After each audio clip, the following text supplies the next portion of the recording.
Hello guys, welcome back to a new video of Quick Guide. Today in this video, I'm going to show you how you can contact to JustEats. Watch the video till the end. To contact to JustEats, firstly open your Google search.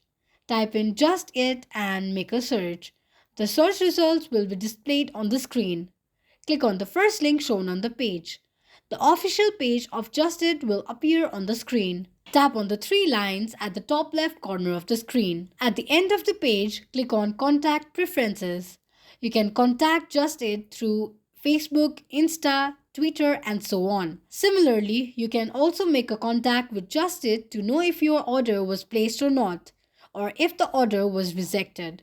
If your order hasn't arrived yet or wrong items have been delivered, click on respective sections. This is how you can contact to JustEat quickly and easily just in few steps. If you have any thoughts or queries, let us know in the comment section. Don't forget to subscribe to our channel. Also press the notification bell icon so that YouTube will notify you whenever we post a new video. I hope this video was useful to you. Thank you so much for watching.